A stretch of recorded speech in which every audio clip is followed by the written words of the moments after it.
केंद्र शासित प्रदेश जम्मू कश्मीर में नई सरकार बन रही है। उमर अब्दुल्ला सरकार के मुखिया बनेंगे, शपथ ग्रहण चल रहा है। दिल्ली से भी कई बड़े चेहरे जम्मू कश्मीर के इस कार्यक्रम में पहुंचे हैं, लेकिन उसके पहले कांग्रेस के हवाले से खबर आ गई है। क्या है मामला गौरव जी? अभी जो हम देख रहे हैं जम्मू कश्मीर में जो यूटी बनने के बाद पहली बार कोई मुख्यमंत्री शपथ ले रहा है, पहली सरकार बन रही है और उमर अब्दुल्ला पहले मुख्यमंत्री बन चुके हैं, शपथ ले चुके हैं। वो उनके साथ 5 मंत्रियों ने भी शपथ ली है। ठीक है। तो 5 मंत्रियों में जो सबसे चौंकाने वाला नाम है, हाँ। वो है ही नहीं, कांग्रेस का कोई नेता ही इसमें शामिल नहीं। कांग्रेस के किसी भी विधायक ने शपथ नहीं लिया। हाँ, नेशनल कॉन्फ्रेंस की जो सरकार बनी है, नेशनल कॉन्फ्रेंस, और अब इसे नेशनल कॉन्फ्रेंस की ही सरकार कहेंगे ना। हाँ, कांग्रेस तो नहीं, पहले क्लियर कर देते हैं, कांग्रेस सरकार में शामिल नहीं है। अभी इसको लेकर ये कहा जा रहा है कि कांग्रेस की तरफ से कि ये जब तक पूर्ण राज्य नहीं बन जाता तब तक जो है हम इसको समर्थन देते रहेंगे। इस तरह की खबरें मीडिया रिपोर्ट्स के हवाले से आ रही है। उनका ये जो तारिक अहमद कर्रा हैं, जो कांग्रेस के प्रदेश अध्यक्ष हैं, जो चुनाव जीते थे, ये माना जा रहा था कि वो मंत्री बनेंगे। 6 विधायक हैं चूंकि कांग्रेस के, तो ये माना जा रहा था कि 1 या 2 विधायक मंत्री बन सकते हैं। तो तारिक अहमद कर्रा का नाम उसमें तय माना जा रहा था, लेकिन उन्होंने भी शपथ नहीं ली है। केवल 5 ही विधायकों ने शपथ ली है मुख्यमंत्री के अलावा। पहले उनके नाम बता दीजिए जिन्होंने शपथ ली है। उनके नाम सबसे चौंकाने वाला जो नाम आया, जिस पर यह भी दावा किया जा रहा था कि कर्रा का नाम हो सकता है उप मुख्यमंत्री पद के लिए, तो उप मुख्यमंत्री पद के लिए सुरेंद्र चौधरी को, जो नौशेरा सीट से विधायक बने हैं सुरेंद्र चौधरी, और उनको जो है डिप्टी सीएम बनाया गया है। सकीना ईटू है नेशनल कॉन्फ्रेंस से, ये भी दमहाल हाजीपुरा से विधायक बनी है, इनको भी मंत्री बनाया गया है। जावेद राणा मेंढर से विधायक है नेशनल कॉन्फ्रेंस की, इनको विधायक बनाया गया है, मंत्री बनाया गया है। जावेद डार राफियाबाद से विधायक है, इनको भी मंत्री बनाया गया है। सतीश शर्मा, ये हैं छंब से निर्दलीय विधायक बने हैं, और ये इनको जो है नेशनल कॉन्फ्रेंस का समर्थन था, ये कहा जा रहा है, और इनको जो है मंत्री पद की शपथ। हाँ, ये निर्दलीय हैं सतीश शर्मा।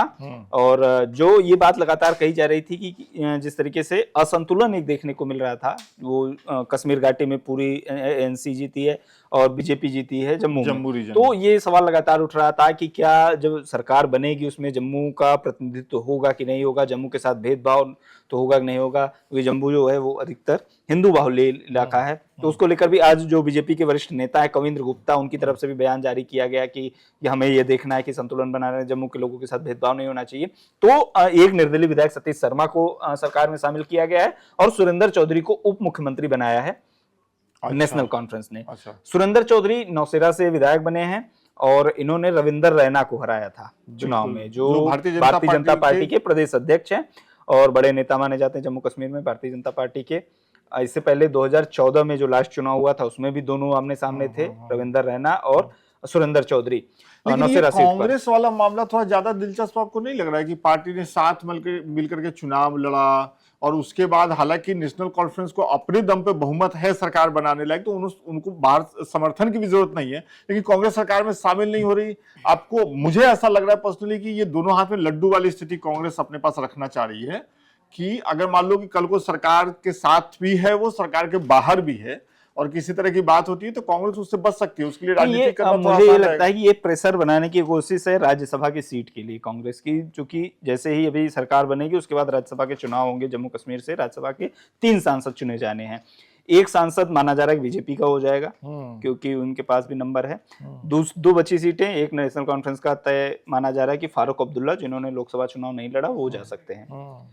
दूसरी सीट बचेगी जो उस पर कांग्रेस, ये मतलब कहा जा रहा है कि कांग्रेस चाहती है वो राज्यसभा की सीट, और पूरी प्रेशर टैक्टिक्स इसीलिए है, बाद में वो सरकार में शामिल हो सकते हैं। अभी वो सरकार में इसीलिए नहीं शामिल हुए हैं, वो प्रेशर बनाना चाहते हैं, क्योंकि जिस तरीके से बयान दिए गए जब रिजल्ट आया उसके बाद कि कांग्रेस को टारगेट किया गया, हरियाणा में स्थिति जो भी परिणाम है उनके पक्ष में नहीं है। उसके बाद नेशनल कॉन्फ्रेंस ने जम्मू कश्मीर में भी प्रेशर बनाना शुरू किया। उन्होंने कहा कि जितनी सीटें हमने जम्मू में इनको दी, इनने अगर उस तरीके से प्रदर्शन किया होता, क्योंकि 6 ही सीटें आई हैं कांग्रेस के पास। कांग्रेस का प्रदर्शन नहीं रहा है, बिल्कुल बहुत खराब रहा। जो सीटें अधिकतर उन्होंने जीती, कर्रा खुद जीते, वो श्रीनगर मतलब कश्मीर से ही जीते, तो घाटी से। तो ये कांग्रेस के ऊपर इस तरह की बयानबाजी भी आई टॉप लीडरशिप की ओर से भी नेशनल कॉन्फ्रेंस के, और ये कि जो है इन्होंने अच्छा प्रदर्शन नहीं किया, अगर ये अच्छा प्रदर्शन करते तो हमारा और भी बेहतर होता।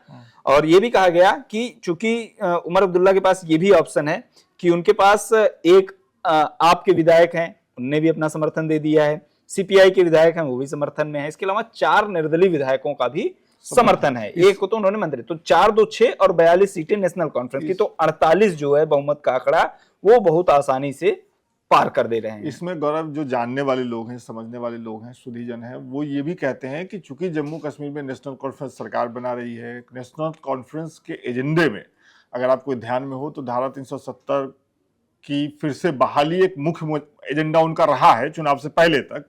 तो ये कहा जा रहा था कि अगर सरकार बनती है और अगर कांग्रेस पार्टी सरकार में शामिल हो जाती है और कल को नेशनल कॉन्फ्रेंस इस बात को उठाती है जम्मू कश्मीर में और विधानसभा में या जम्मू कश्मीर में, तो पूरे देश में कांग्रेस की स्थिति अजीब हो सकती है, कांग्रेस के लिए उसको बैक करना मुश्किल हो सकता है। तो मुझे लगता है इस लिहाज से कांग्रेस ने अपने पत्ते खुले रखे हैं। अब वो सरकार को बाहर से समर्थन दे रही है, तो नेशनल कॉन्फ्रेंस अगर जम्मू कश्मीर में कुछ कहती है तो उसके लिए कांग्रेस को बाहर डिफेंड करना ज्यादा मुश्किल नहीं होगा। नहीं, मुझे लगता है कि मतलब अगर ऐसी स्थिति आती तो कांग्रेस, चुनाव में भी हमने देखा कि कांग्रेस के ऊपर ये इस तरह के आरोप लगाए गए। जम्मू में जब भी प्रचार करने गए अमित शाह या जो भारतीय जनता पार्टी के दूसरे नेता, तो उन्होंने ये कहा कि जो है आप कांग्रेस के लोगों को ये स्पष्ट करना चाहिए कि वो 370 के समर्थन में है या विरोध में है, क्या उनका जो है सोचना है इस पर या क्या उनका फैसला है इस पर। लेकिन कांग्रेस की ओर से कभी एक सीधी लाइन नहीं खींची गई इस चीज को लेकर। एक चीज है। दूसरी चीज ये है कि जब भी नेशनल कॉन्फ्रेंस की शुरू से ये लाइन थी कि 370 बहाली होनी चाहिए, 370 की बहाली का वो मतलब ये उनका एकदम सीधा क्लियर था एजेंडा।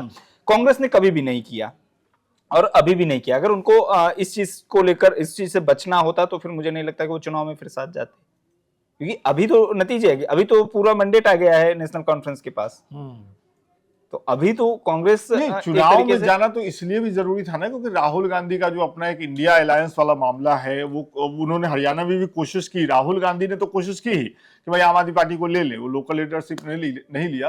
तो वो एक अलग वजह थी चुनाव में जाना साथ में। और उस पर हाँ, ये आपकी बात से मैं सहमत हूं कि कांग्रेस पार्टी का एक ये तरीका है कि भाई इस पर खुल के नहीं बोलना है, धारा 370 पे खुल के नहीं बोलना है, बिल्कुल रवैया बना करके रखना है। लेकिन अब सरकार बनती, सरकार की तरफ से कुछ कहा जाता और कांग्रेस वो सरकार में शामिल होती, नहीं भी शामिल है अगर वो बाहर से भी, अभी भी ये ऐसा तो नहीं कि उन्होंने ये कह दिया कि हम समर्थन नहीं करेंगे, अभी तो बाहर से भी समर्थन दे रहे हैं। तो वो फिर जब उनके सामने भी भाजपा वाले फिर तो ये कहेंगे ही ना कि इनके समर्थन से सरकार चल रही है, इन्होंने जिसके साथ चुनाव लड़ा वो 370 का विरोध कर रहे हैं, तो फिर चुप क्यों हुए? अब कांग्रेस कुछ कह सकती है। अब अगर सरकार के लेवल पे आ गया तो मुझे ऐसा लगता है कि कांग्रेस कुछ कहने की स्थिति में रहेगी। खैर, मुझे ये बताइए कि अब जो ये सरकार बन रही है जम्मू कश्मीर में, केंद्र शासित प्रदेश जम्मू कश्मीर में जो ये सरकार बन रही है, अभी कुछ दिन पहले उनका आम आदमी पार्टी का जो एक विधायक जीता है, उसके कार्यक्रम में दिल्ली के मुख्यमंत्री अरविंद केजरीवाल गए थे और उन्होंने कहा था कि उमर अब्दुल्ला को सरकार चलाने में दिक्कत आई तो मुझसे पूछ लेना, मुझे दिल्ली का अनुभव है। आपको क्या लग रहा है, जम्मू कश्मीर की सरकार कैसे चलेगी? दिल्ली अरविंद केजरीवाल के सलाह पे चलेगी? अब ये तो देखने वाली बात होगी, लेकिन ये पूरी तरह से माना जा रहा है कि टकराव होगा ही।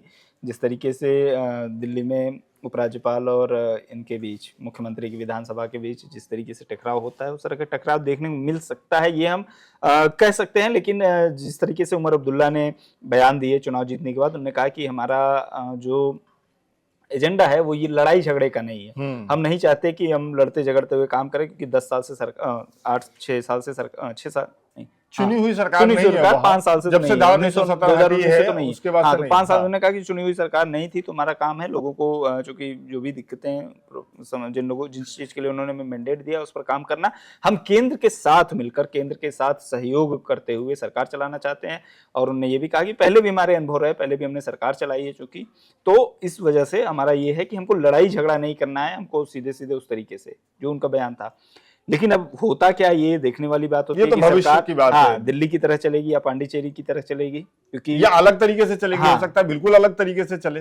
बिल्कुल। और ये भी कहा जा रहा है कि उपराज्यपाल का भी मतलब वहां से तबादला हो, नया व्यक्ति भी आ सकता है, चर्चा चल रही है। वो भी राम माधव को लेकर चर्चा चल रही है। अब देखते बहुत दिनों से साइडलाइन है बीजेपी में, लेकिन अभी चर्चा चल रही है। जम्मू कश्मीर का उनको दिया गया चार्ज, दोबारा वापसी हुई है, तो अब उपराज्यपाल बनाया जाता है। आगे क्या तो जो भी होगा हम अपने दर्शकों को बताएंगे ही। बीजेपी से जम्मू कश्मीर से राज्यसभा सांसद भी तो चुना जाना है। हाँ, ये भी बहुत दिलचस्प होने वाला है। तो ये सब बताएंगे ना अपने दर्शकों को। बिल्कुल। चलिए, बहुत बहुत शुक्रिया।